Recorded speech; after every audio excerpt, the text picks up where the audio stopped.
Walking in the street and somebody just grabs our arm. Right, so say I grab you here. Yes. So what you're going to do is you're going to put your hands over the person's fingers, over the knuckles, and you're going to swing your arm to grab their wrist. And once you're in this position, you will push down.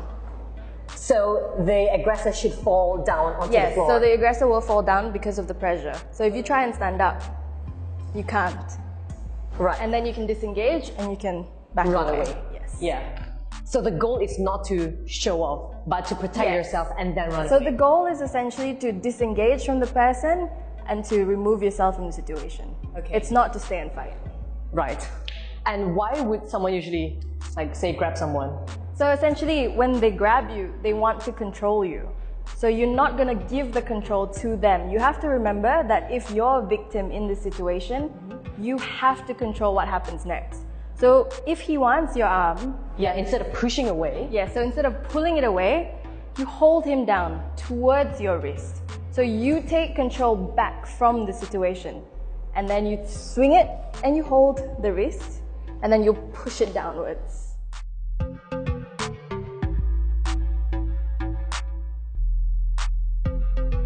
Alright, so the second move is if you're out and somebody just comes up to you, puts their arm around you. Okay, so let's say, hey, what's up, girl? Yeah, exactly. So again, this has happened. He's come into your space and he's trying to take control of your body.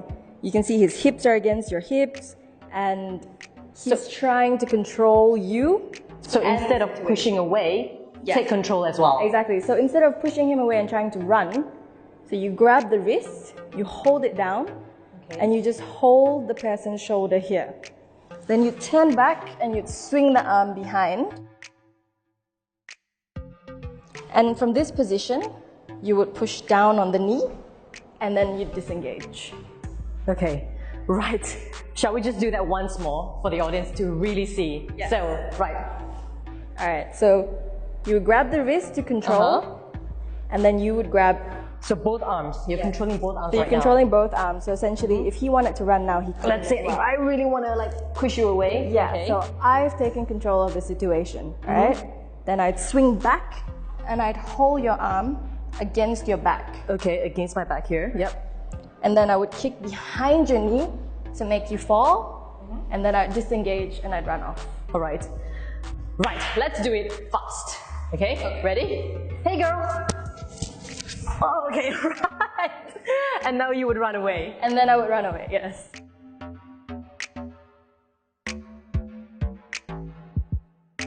If somebody comes and grabs your hair. Yeah, like really aggressively. Really hard, right? And it's hard in this situation because your first response is to try and flee.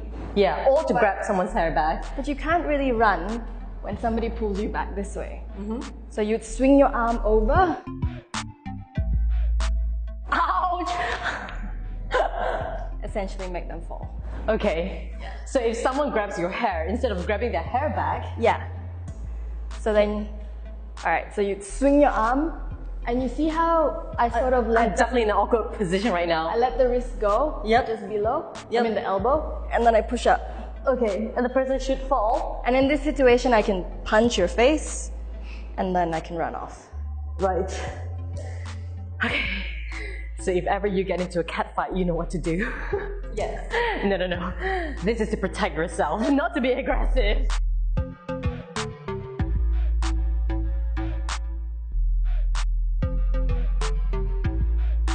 This happens a lot when you're walking on your own and somebody just comes up to you and they just grab you from behind, right? And a lot of women will panic here because they've controlled...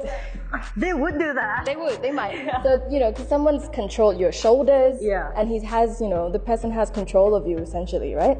So, right, let me this do is that what to you should do. We should step. Okay.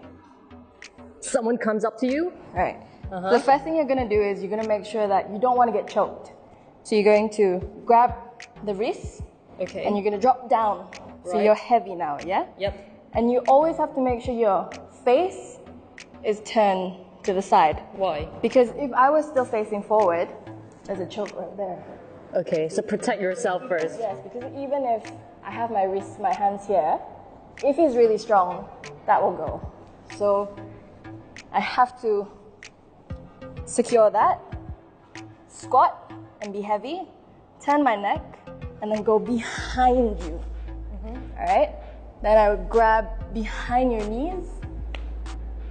Okay. All right? And you see how my center of gravity is low and I'm already kind of lifting you? Yep. Then you pick them up And you'd go down. And if you do it this fast, it's gonna really injure someone because that person is gonna fall and flat. if you're on the street, it's gonna hurt. Yeah. Because they're gonna drop onto concrete. Yep. And you don't need strength because you're using... You don't, because I'm low and I'm using my center of gravity to lift you up. Okay. And so what happens from here?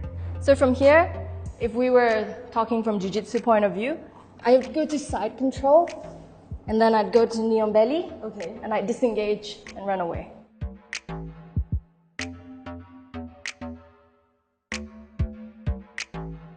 Sometimes you're unlucky and the fight comes to the ground. Yep. Because he's a lot stronger and he's managed to take control of you and now he's trying to choke you. Okay? So I would control both the elbows and push down. Yep. Then I would put my legs up over your shoulders. Right. And I would bring my hips up. Okay. Right. So essentially what has just happened to the aggressor? So what happens to the aggressor is that your elbows are being controlled and pushed inwards. Yep.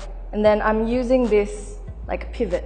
Okay, so you're breaking So essentially I'm breaking. the elbows. Yep.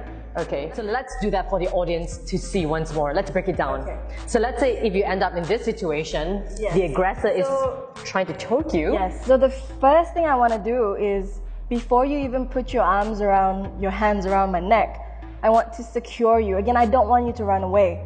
So I would close my legs into a closed guard. That's what we call it in jiu-jitsu. All right?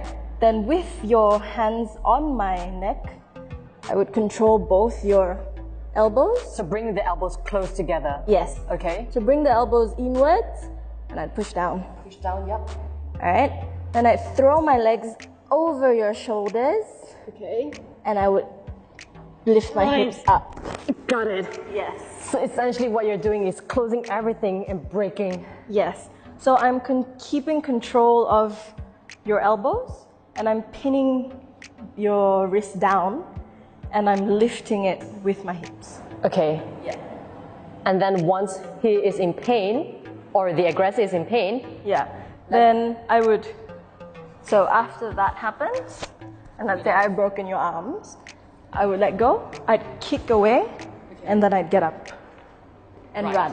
and run. Yes. I am in pain, okay? I felt that if you were to put a little bit more pressure, I would have broken a lot of bones. So these are really simple, effective and efficient moves which female can basically learn. They don't need a lot of strength, correct? Exactly. So we're not using strength at all in this situation. We're just using leverage, we're dropping our center of gravity down, and we're finding efficient moves to disengage from the situation and to run away. Yeah, so instead of getting panic and trying to just push your aggressor away, take control. Yes. All So right. take control of the situation you've been put into and come out on top. Thank you so much, Anna. Thank you you. so much for coming over and teaching us these really effective moves. Yeah. So don't forget to follow Anna on her Instagram page for a lot more cool jiu-jitsu moves. Yes, so you can follow me on Shahinaz Halim. And we've also recently started a specific Instagram page for female athletes, female jiu-jitsu athletes in Malaysia. It's called Malaysian Jiu-Jiteras, and you can follow us there too. Be sure to check it out right above here. All the links will be in my description box below. I had fun and I'm in pain.